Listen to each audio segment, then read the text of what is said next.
Shalom semuanya. Izinkan saya untuk memperkenalkan diri ya. Biasanya saya kalau pelayanan itu tidak pernah memperkenalkan diri karena bagi saya percaya bahwa yang terpenting adalah Yesus yang kita kenal. Amin. Tapi karena berhubung saya sendiri berasal dari kota ini ya, saya lahir dibesarkan juga dari kota Bondowoso. Dan ini pertama kali untuk saya datang di Bondowoso untuk bisa melayani. Dan semuanya saya percaya tidak ada yang kebetulan. Semuanya karena anugerah Tuhan. Amin. Saya juga kenal dengan Bapak dan Ibu Gembala Saudara. Sudah belasan tahun yang lalu ya. Ya belasan tahun yang lalu.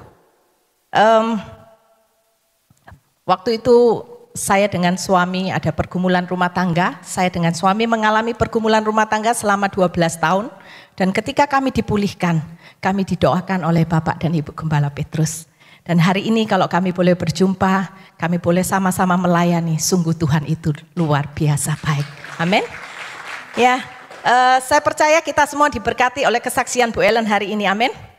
Ya, kalau kita lihat, kita dengar kesaksian Bu Ellen, kita lihat bagaimana Tuhan itu bekerja luar biasa dalam kehidupan beliau, ya. Tapi yang kita dengar tadi, yang Bu Ellen alami adalah apa, saudara? Masalah terus nggak berhenti silih berganti, betul ya? Dan hari ini mari kita belajar bagaimana kita menyukakan hati Tuhan di tengah persoalan di dalam kehidupan kita. Karena kita percaya sebagai orang percaya, sebagai orang Kristen, kita dipanggil untuk menjadi berkat, bukan hanya ketika kita sedang di zona nyaman. Tetapi apapun keadaan kita, kita tetap harus menjadi berkat untuk kemuliaan nama Tuhan. Amin. Yuk sama-sama kita buka dalam Mazmur 86.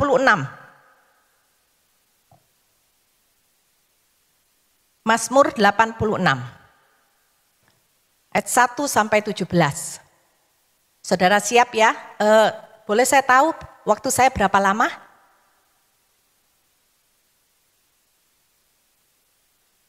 Oh oke. Ya.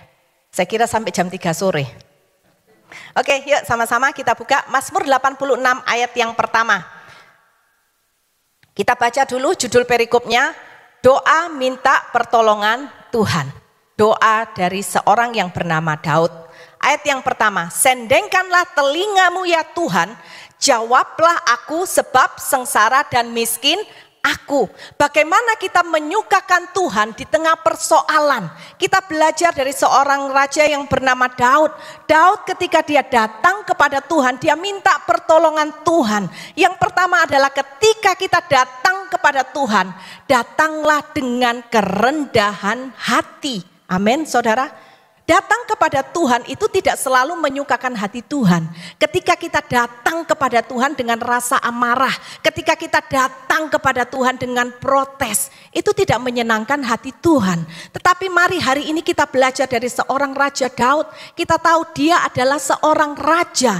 Tapi ketika Daud menghadapi masalah di dalam kehidupannya, kita lihat ya seorang raja pun tetap punya masalah di dalam kehidupannya. Dan dia adalah seorang raja. Kita tahu raja itu berkuasa. Tidak ada satu manusia pun yang bisa melawan raja. Tetapi ketika Daud ini datang kepada Tuhan, dia berkata apa? Sendengkanlah telingamu ya Tuhan, jawablah aku sebab sengsara dan miskin aku. Dia ketika menghadapi masalah persoalan di dalam kehidupannya, dia tidak datang kepada Tuhan dengan rasa amarah. Dia tidak berkata, Tuhan kenapa ini terjadi padaku? Bukankah aku ini adalah seorang raja yang engkau pilih sendiri? Bukankah aku adalah seorang raja yang engkau tapiskan? Tidak, tetapi dia berkata, Tuhan betapa sengsara dan miskinnya aku. Ini loh yang hari ini perlu kita belajar. Ketika kita datang kepada Tuhan, datang itu dengan kerendahan hati. Saya ketika juga mengalami pergumulan rumah tangga ya, belasan tahun yang lalu. Ketika saya datang kepada Tuhan, saya tidak datang seperti Daud. Tidak datang dengan hati yang penuh kerendahan hati, tapi saya datang dengan amarah. Saya ngomong sama Tuhan, Tuhan saya tahu di luar sana banyak sekali orang yang mengalami pergumulan rumah tangga. Tetapi kenapa hari ini saya marah kepada Tuhan. Saya kecewa, saya protes sama Tuhan. Tetapi seiring berjalannya waktu, kebenaran firman Tuhan menuntun kehidupan kita. Amin. Dan hari ini kita belajar, ketika kita datang kepada Tuhan, engkau tanggalkan semua atributmu. Banyak dari kita ketika datang kepada Tuhan, kita berkata apa? Tuhan, bukankah aku adalah orang yang percaya? Bukankah aku adalah orang yang setia? Bukankah aku sudah baca firman selama ini? Bukankah aku rajin ke gereja? Bahkan aku adalah seorang pelayanan yang melayani Tuhan dengan setia. Sejak aku kecil aku melayani, dan kenapa hari ini aku mengalami masalah? Ketika kita punya hati yang seperti itu, sekalipun kita datang kepada Tuhan, kita tidak menyenangkan hati Tuhan. Kita tidak menjadi berkat buat orang lain. Tapi hari ini yuk kita belajar, ketika kita datang kepada Tuhan, rendahkanlah hatimu. Amin, saudara. Kita belajar seperti seorang Raja Daud. Datang kepada Tuhan itu dengan hati yang benar-benar, memang aku ini membutuhkan Tuhan. Jangan datang dengan hati marah, hati yang protes kepada Tuhan. Tapi saya percaya semua gak ada di tempat ini ya. Yang seperti itu gak ada di tempat ini, amin. Gak ada yang ngaku ya. Oke, kita lanjut ayat yang kedua. Daud berkata, peliharalah nyawaku sebab aku orang yang kau kasihi. Selamatkanlah hambamu yang percaya kepadamu. Daud adalah seorang raja, tapi dia tahu bahwa yang berdaulat atas hidupnya adalah Tuhan. Dia punya kekuasaan, dia punya segalanya yang dia mau, tetapi dia mengerti bahwa kehidupannya yang berdaulat itu adalah Tuhan. Sehingga sekalipun dia seorang raja, dia datang kepada Tuhan, dia berkata apa? Tuhan, selamatkanlah nyawaku. Dia menyadari bahwa sebagai manusia dia begitu rapuh. Tanpa Tuhan dia tidak bisa apa-apa. Bagaimana dengan sikap kita hari ini ketika kita datang beribadah? Apakah ketika kita masuk ke dalam gereja ini, apakah kita datang dengan kerendahan hati? Bahwa kita sebagai manusia kita menyadari betapa rapuhnya kita, betapa kita memerlukan Tuhan di dalam kehidupan ini. Hati yang seperti itu yang perlu kita miliki. Karena apa saudara? Hati yang sombong itu membuat saudara dengan saya menjadi musuh Tuhan. Tetapi firman Tuhan mengatakan orang yang rendah hati justru orang yang akan diangkat oleh Tuhan. Dan ketika Tuhan mengangkat kehidupanmu, disitulah engkau akan menjadi berkat bagi sesamamu. Kemuliaan nama Tuhan itu dipermuliakan melalui kehidupan kita semua. Amin saudara ya. Dan kemudian kita lanjut ayat yang ketiga. Engkau adalah Allahku, kasihilah aku ya Tuhan. Sebab kepadamulah aku berseru sepanjang hari. Daud yang seorang raja ketika dia datang kepada Tuhan. Dia berdoa terus menerus. Artinya bahwa apa? Dia tidak pernah jemu berdoa kepada Tuhan. Bagaimana kita menyukakan Tuhan di tengah persoalan kita. Itu akan terlihat bagaimana sikap kita itu kepada Tuhan. Seringkali kita berkata apa? Tuhan, aku capek loh sudah berdoa bertahun-tahun gitu ya. Tapi kenapa masalahku tidak dipulihkan? Nah ketika kita berkata seperti itu bukanlah hati yang percaya kepada Tuhan. Kita tidak memiliki iman yang percaya, yang berserah kepada Tuhan. Daud sekalipun seorang raja. Raja itu kalau dia sudah bertitah, dia ngomong itu tidak perlu 2 kali. Dia ngomong 1 kali semua orang akan siap melakukan. Kalau orang tidak melakukan apa yang menjadi perintah raja, dia akan menghadapi hukuman mati. Tetapi lihat seorang raja yang punya kerendahan hati, dia terus datang kepada Tuhan. Dia berkata, kepadamulah aku berseru sepanjang hari. Hari ini kadang-kadang kita kalau berdoa selalu kita memberikan waktu yang singkat sekali dengan Tuhan. Coba kita cross check sama diri kita sendiri. Dalam kehidupan kita sepanjang hari, lebih banyak waktu yang kita pakai untuk doa atau untuk kita nonton drakor? Lebih banyak waktu yang kita pakai untuk berdoa atau lebih banyak waktu yang kita pakai untuk kita main HP?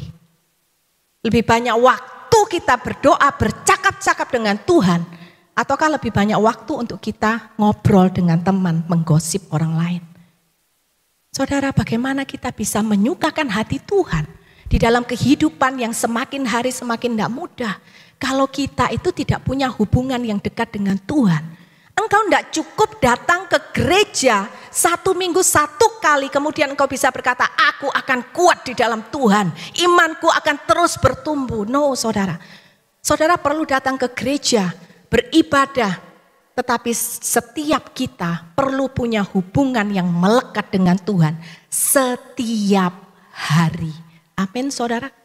Daud dia berkata, aku berseru kepada Tuhan sepanjang hari. Tetapi ketika Daud berseru kepada Tuhan sepanjang hari, dia bukan hanya memfokuskan kapan masalahku selesai. Nanti kita akan bongkar lagi di ayat selanjutnya. Bahwa kenapa kok Daud itu berdoa kepada Tuhan sepanjang hari. Sehingga di sana ketika saya membaca firman ini, saya melihat mengapa Tuhan itu begitu sayang sama Daud. Kenapa Tuhan itu begitu membanggakan Daud. Karena Daud adalah orang yang tetap ingin menjadi berkat. Dia tetap menjaga imannya yang benar di hadapan Tuhan. Sekalipun dia mengalami pergumulan di dalam kehidupannya. Ya. Ayat yang keempat. Buatlah jiwa hambamu bersukacita. Sebab kepadamu lah ya Tuhan kuangkat jiwaku. Ternyata ini alasannya saudara. Dia berseru kepada Tuhan sepanjang hari. Bukan supaya Tuhan cepat jawab, supaya masalahku cepat selesai. Tetapi Daud meminta kepada Tuhan bahwa apa? Tuhan, ketika aku mengalami persoalan ini, biarkan aku belajar untuk menjadikan Tuhanlah satu-satunya sumber sukacita di dalam kehidupanku. Keren gak saudara? Pernah enggak kita berdoa seperti itu kepada Tuhan? Ketika kita mengalami masalah, ketika kita mengalami pergumulan, apa yang kita doakan? Tuhan, tolong Tuhan, cepetan masalahku selesai. Betul apa betul? Saya dulu juga kayak gitu, betul ya? Bu Petrus langsung bilang, betul, benar itu. Saya pun dulu juga seperti itu saudara. Ketika mengalami pergumulan rumah tangga dengan suami, belum juga sampai 12 tahun ya. Baru juga berapa bulan saya bilang, Tuhan kenapa kok lama sekali sih? Kenapa kok Tuhan tidak cepat sembuhkan suami saya? Kenapa kok suami saya tidak cepat bertobat? Kenapa? Kita tidak sabar, kita tidak mau di zona nyaman. Kita kira kalau kita ikut Tuhan, semuanya tuh harus segala sesuatunya itu harus baik seperti apa yang kita kehendaki. Itu adalah iman yang salah. Lihat Daud, ketika dia adalah seorang raja, dia bisa mau melakukan apa saja. Apapun yang dia minta, semua orang akan melakukan. Tetapi ketika Daud datang kepada Tuhan, dia letakkan itu raja, dia letakkan jabatannya. Dia datang kepada Tuhan, Tuhan, aku berseru kepadamu sepanjang hari supaya aku belajar melalui masalah yang aku hadapi. Aku mau belajar sumber sukacitaku itu hanya Tuhan. Kalau kita bisa menjadikan Tuhan sebagai satu-satunya sumber sukacita kita, percayalah saudara, mau menghadapi badai sebesar apapun dalam hidup ini, engkau pasti keluar menjadi seorang pemenang. Amin. Seorang pemenang itu bukan berarti ketika masalah selesai engkau keluar jadi pemenang, tidak. Tetapi ketika engkau bisa merespon segala sesuatu dalam hidupmu sesuai dengan kebenaran firman Tuhan, ketika engkau bisa menyenangkan hati Tuhan di tengah persoalan kehidupanmu, engkau adalah seorang pemenang. Amin saudara. Menang di dalam Tuhan bukan persoalan masalahmu selesai atau tidak. Tetapi menang di dalam Tuhan, apakah kehidupanmu sesuai dengan kebenaran firman, itu adalah seorang pemenang. Daud luar biasa. Dia belajar melalui persoalan hidupnya. Dia berkata apa? Melalui persoalan hidup memang tidak enak. Persoalan itu tidak enak. Masalah itu tidak enak. Ada yang suka masalah di sini, boleh angkat tangan? Supaya nanti kita doakan sama-sama, Tuhan beri dia masalah lebih banyak lagi. Haleluya gitu ya. Enggak ada yang suka masalah. Tapi kita belajar sebagai orang percaya. Orang percaya itu enggak ada matinya loh saudara. Apa yang jelek, kita masuk di dalam yang jelek, kita libatkan Tuhan, semuanya itu menjadi baik. Di dalam persoalan, kita masuk di dalam persoalan, engkau libatkan Tuhan. Persoalan itu akan berubah menjadi berkat. Amin. Lihat melalui kesaksian Bu Ellen. Beliau bisa bersaksi hari ini melalui apa? Melalui persoalan demi persoalan demi persoalan. Amin. Saya hari ini diberikan kesempatan oleh Tuhan boleh melayani Tuhan. Semuanya itu berawal dari mana? Dari persoalan di dalam kehidupan saya. Mari kita belajar bagaimana menyukakan hati Tuhan di tengah persoalan. Kalau Daud bisa, maka kita pun juga bisa. Amin. Karena kita adalah sama-sama orang yang dikasihi oleh Tuhan. Tuhan mengasihi Daud, Tuhan pun juga mengasihi kita semua. Ya. Ayat yang kelima. Sebab Engkau ya Tuhan baik dan suka mengampuni dan berlimpah kasih setia bagi semua orang yang berseru kepadamu. Dia tetap berusaha untuk memiliki iman yang murni di hadapan Tuhan. Karena dia tahu bahwa Tuhan yang dia sembah adalah Tuhan yang melimpah kasih setianya. Hari ini kalau kita tahu, kalau Tuhan itu adalah Tuhan yang setia, Tuhan yang tidak pernah meninggalkan kita, maka menghadapi persoalan dalam apapun, kita itu tidak akan khawatir, kita tidak akan takut. Tetapi justru ketika kita mengingat kasih setia Tuhan, itu mengingatkan setiap kita untuk apa? Untuk menjaga iman kita tetap murni di hadapan Tuhan. Ketika Daud mengingat kasih setia Tuhan, dia tidak datang kepada Tuhan terus kemudian, Tuhan Engkau adalah Tuhan yang setia kan, Engkau Tuhan yang baik, ayolah Tuhan, cepat pulihkan masalahku. Enggak. Daud bukan seperti anak kecil yang merengek, minta permen, minta es krim sama orang tuanya, sama maminya. Bukan. Justru ketika dia mengingat kasih setia Tuhan, mengingatkan kepada dirinya, aku harus punya iman yang murni, aku harus punya iman yang benar, bahwa responku harus benar, supaya di tengah persoalan yang aku hadapi, aku tetap menyukakan hati Tuhan. Amin saudara. Kalau kita bisa seperti Daud, kira-kira Tuhan itu seneng gak? Kira-kira Tuhan itu bangga gak? Kalau kita punya anak ya, anak itu ujian sekolah, ujiannya susah. Tapi kemudian anak kita tekun belajar sampai kemudian dia bisa lulus. Orang tua itu bangga enggak? Bangga. Tuhan pun juga seperti itu.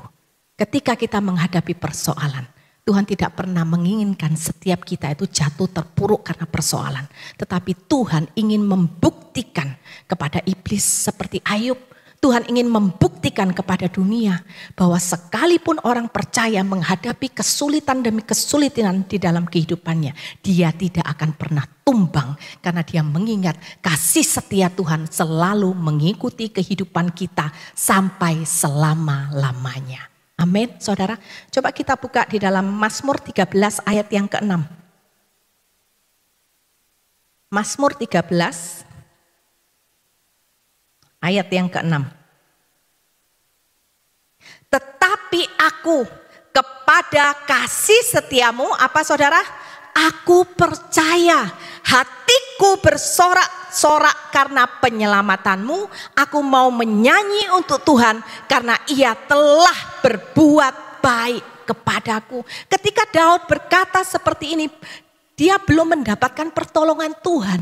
Tetapi dia berani berkata, kepada kasih setiamu aku percaya. Sehingga apa? Sehingga sekalipun masalahnya belum selesai, sekalipun ketika Tuhan belum memberikan jalan keluar, dia berkata, hatiku bersorak-sorai karena penyelamatanmu.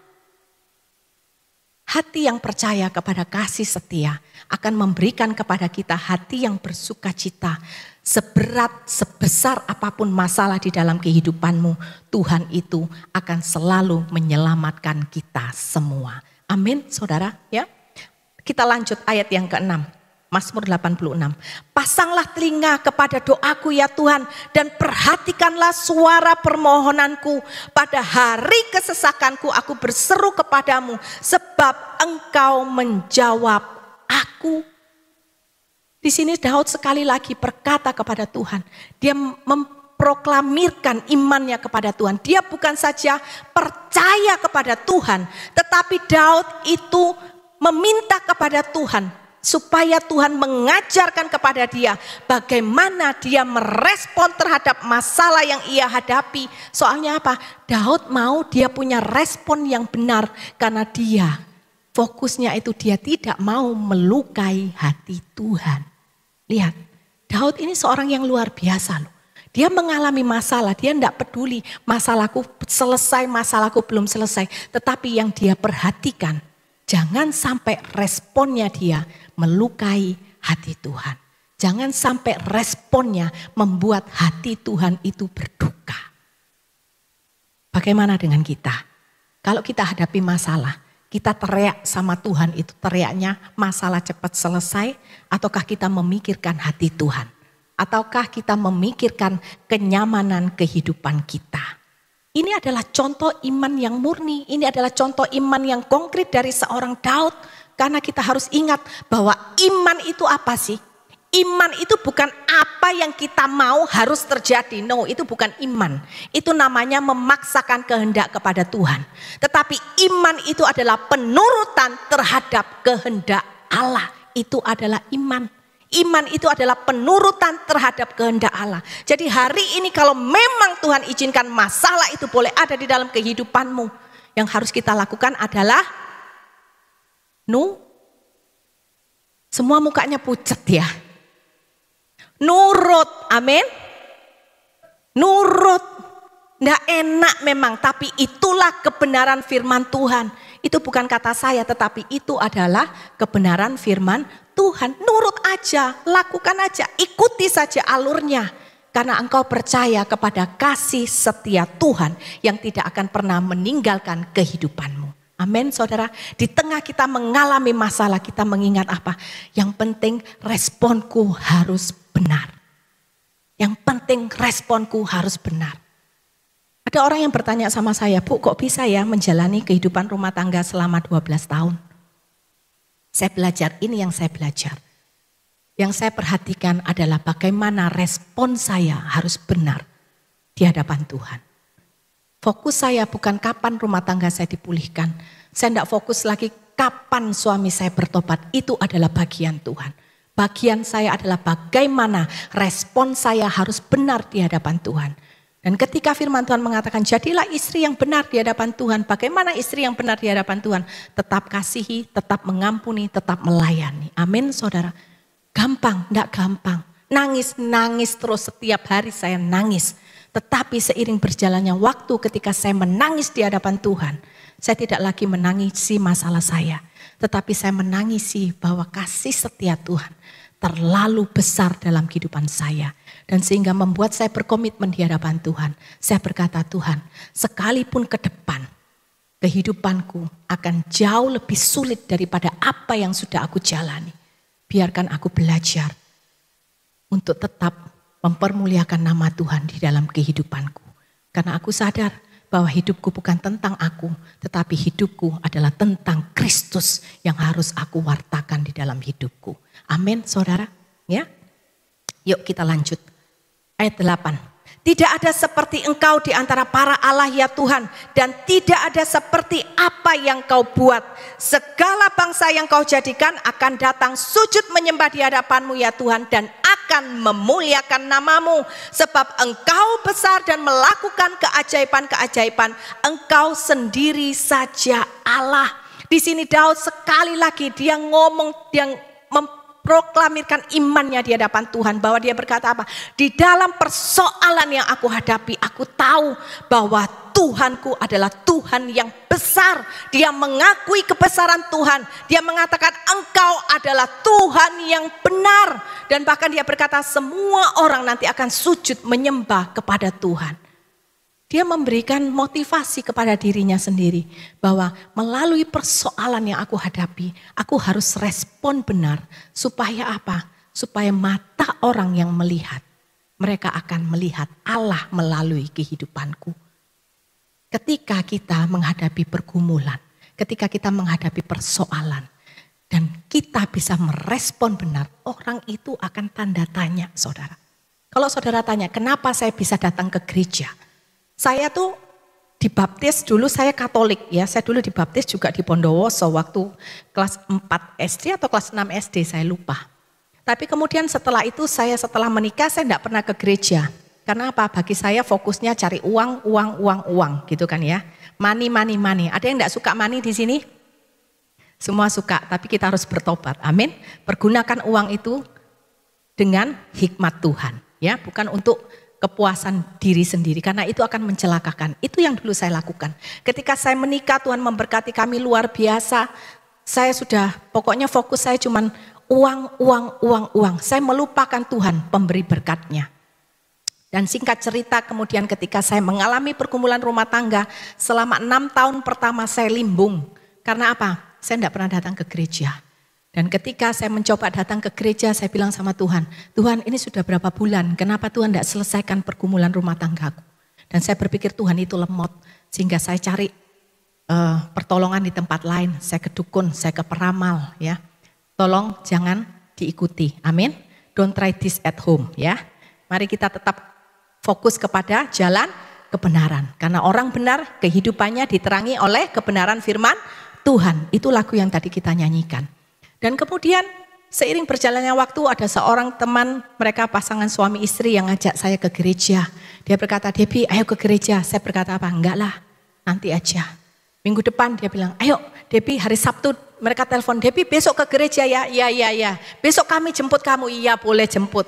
Ketika sudah waktunya saya telepon, enggak jadi ke gereja deh, saya lagi ngantuk. Terus saya bilang gini, titip salam aja ya sama Tuhan Yesus. Lihat saudara, betapa kurang ajarnya saya.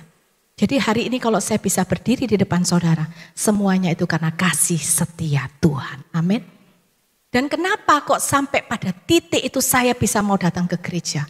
Karena saya lihat teman pasangan suami istri ini, saya tahu mereka punya pergumulan yang berat. Tetapi ketika mereka berjumpa dengan saya, mereka bisa ceria, mereka bisa sukacita. Itu yang membuat saya tanda tanya.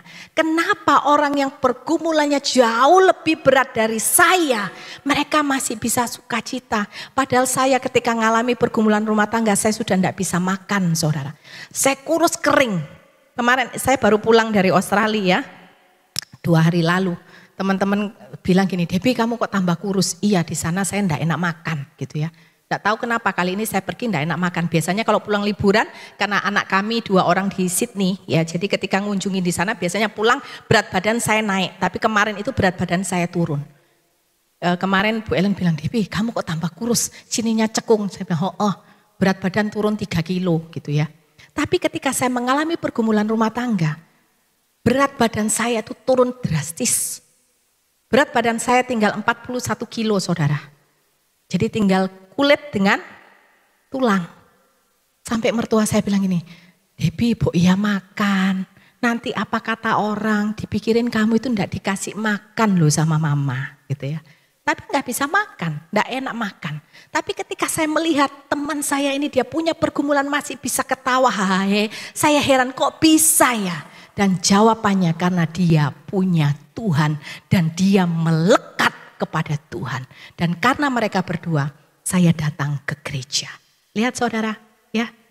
Kita bisa jadi berkat ketika kita mengalami pergumulan. Ketika apa? Ketika responmu benar di hadapan Tuhan. Engkau akan membawa jiwa kepada Tuhan. Amin. Membawa jiwa sama Tuhan itu enggak selalu melalui omongan ayo ke gereja, ayo ke gereja. Apalagi sekarang pakai ancaman, ayo ke gereja, masuk surga apa masuk neraka. Datang ke gereja, masuk neraka. Tambah orang itu enggak datang ke gereja, kepahitan sama saudara ya. Tapi ketika respon kita benar menghadapi pergumulan persoalan di dalam kehidupanmu, itu yang akan memenangkan jiwa-jiwa untuk Tuhan ya. Ayat 11. Tunjukkanlah kepadaku jalanmu ya Tuhan supaya aku hidup menurut kebenaranmu. Dan apa saudara? Bulatkanlah hatiku untuk takut akan namamu. Sekali lagi ketika dia mengalami pergumulan, Daud bertekad untuk membulatkan hatinya bahwa apapun yang terjadi, aku akan tetap hidup takut akan Tuhan. Lihat.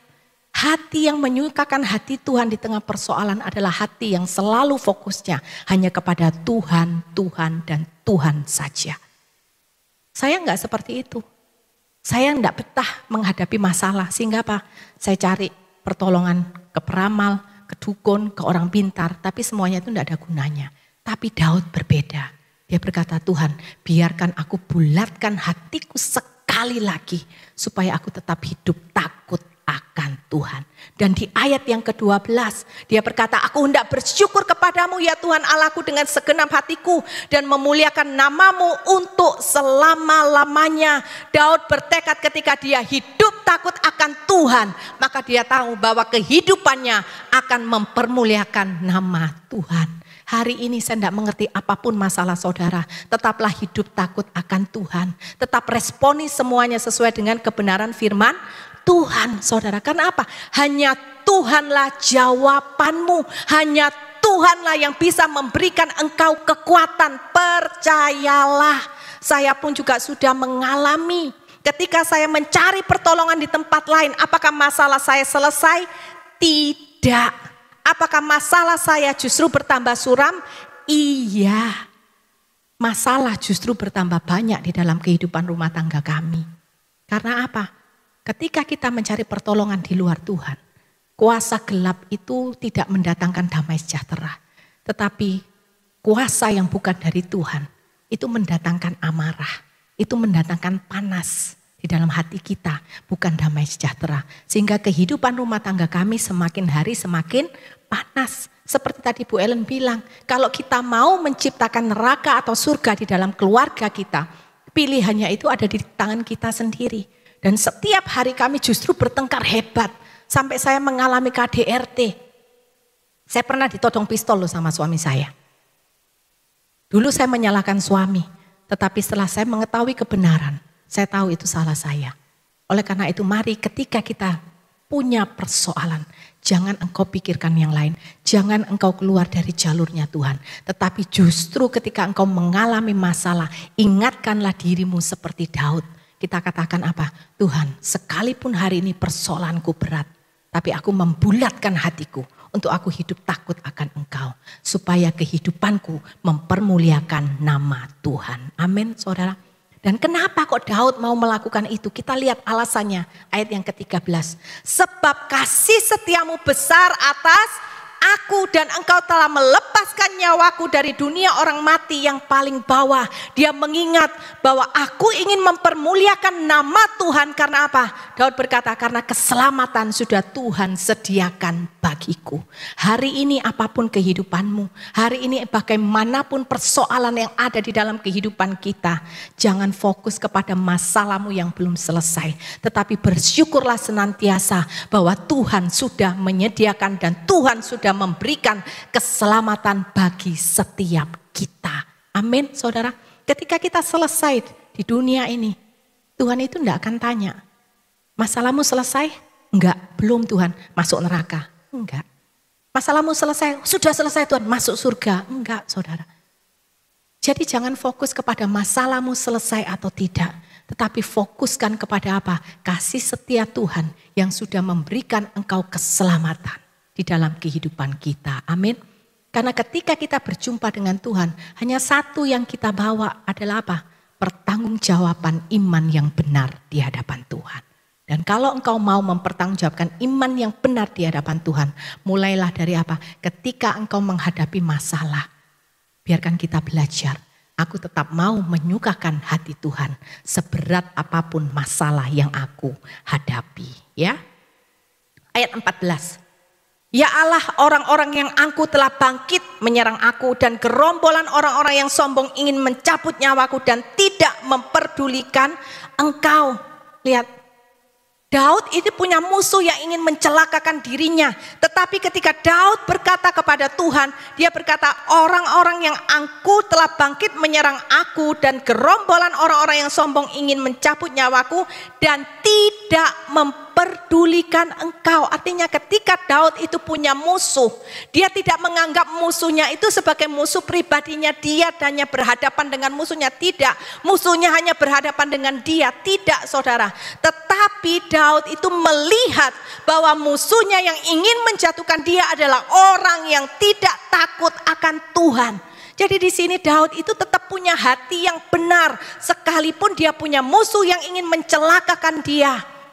Daud tidak punya rasa benci secara personal, secara pribadi dengan orang yang ingin menjatuhkan dia. Tetapi justru dia melihat musuh yang ingin menjatuhkan dia adalah orang yang tidak takut Tuhan. Dan di sini kita bisa melihat bahwa Daud mengasihi jiwa musuhnya. Hari ini mungkin engkau ada orang yang menginginkan kecelakaanmu. Orang yang menginginkan kematianmu. Orang yang menginginkan kejatuhanmu. Bagaimana engkau melihat orang itu? Apakah engkau melihat orang itu sebagai musuh pribadimu? Hari ini kita bertobat, hari ini kita belajar. Tetap kasihi musuhmu seperti Daud mengasihi musuhnya.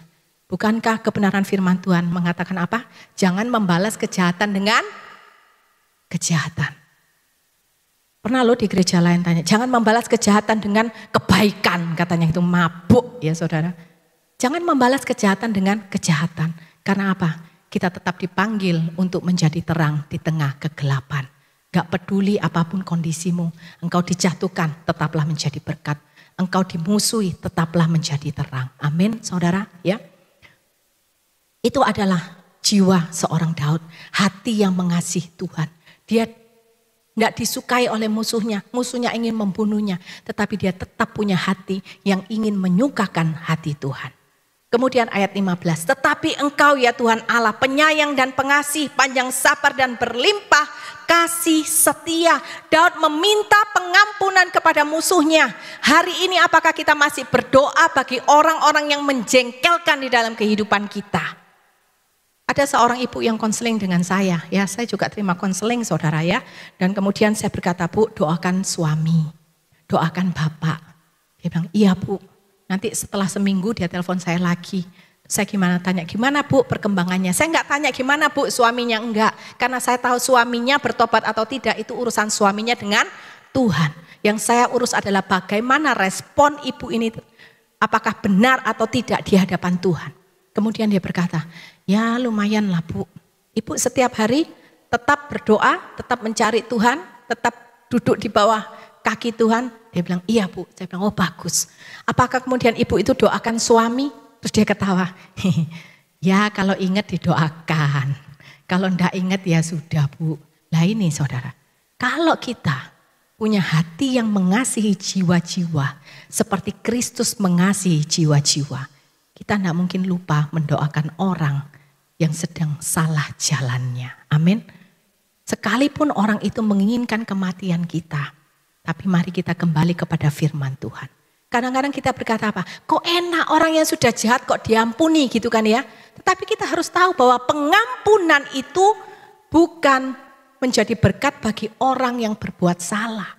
Tetapi ketika kita memberikan pengampunan, pengampunan itu mendatangkan berkat buat diri kita sendiri. Karena apa? Tuhan sendiri mengatakan kalau engkau tidak mengampuni maka dosamu juga tidak diampuni. Kita rugi 2 kali, sudah kita dibuat jengkel sama orang, terus kemudian kita tidak diampuni oleh Tuhan karena kita membenci orang yang sudah berbuat jahat kepada kita. Rugi enggak?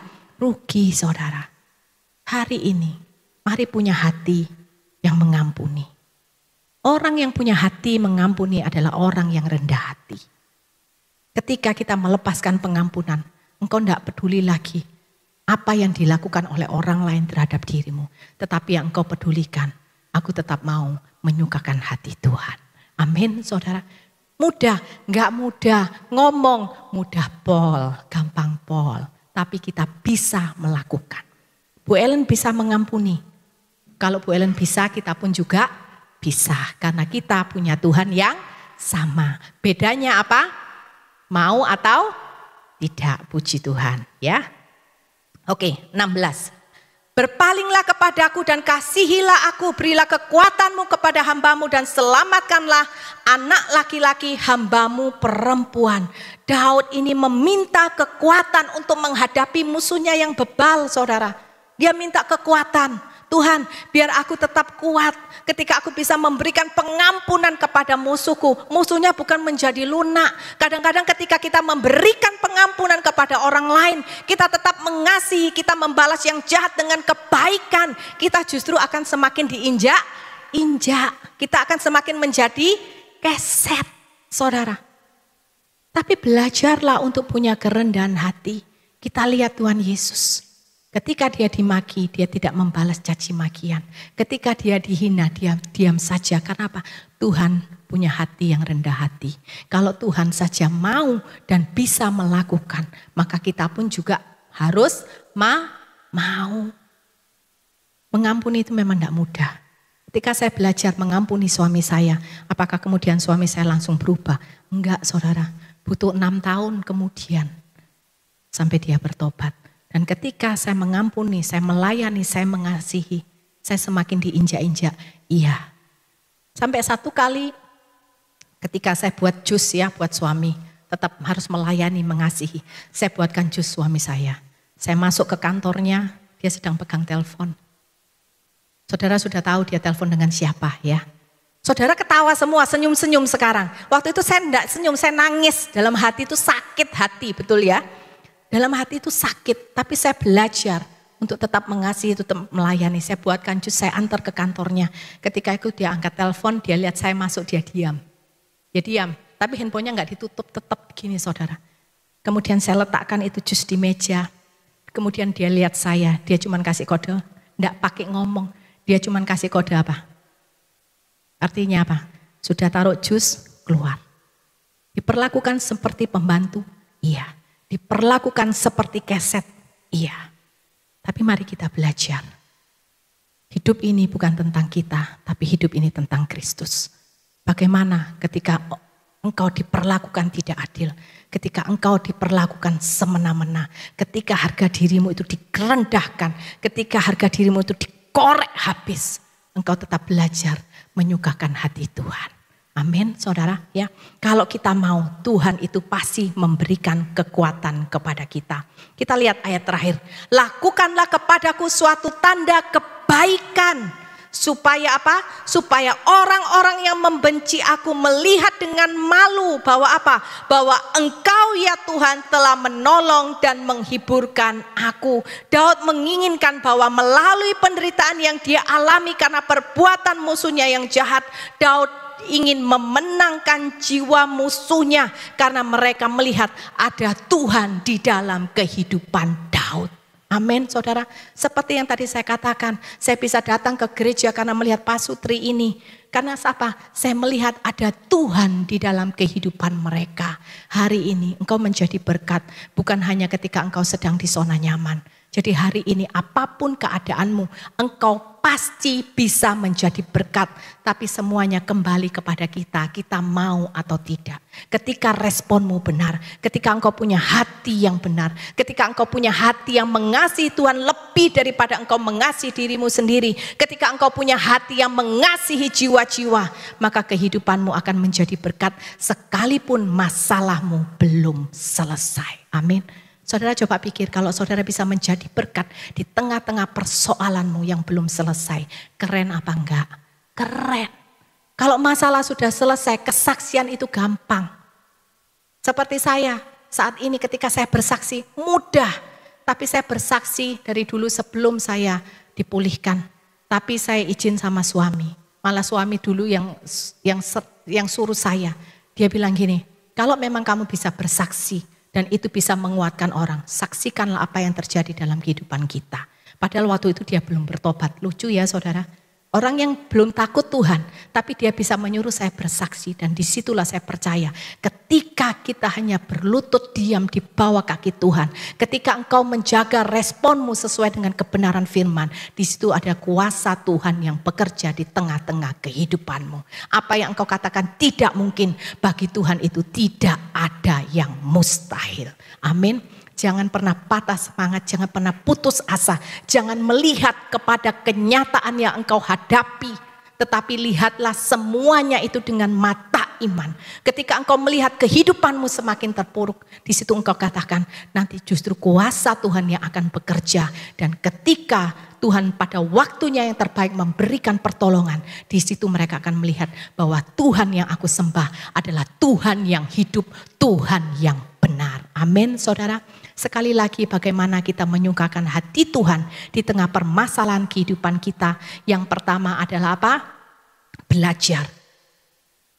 Tuhan menjadi sumber sukacita kita satu-satunya. Dan yang kedua, tetap miliki iman yang benar karena kasih setia Tuhan. Dan yang ketiga, tetap bulatkan hatimu untuk engkau tetap hidup takut akan Tuhan.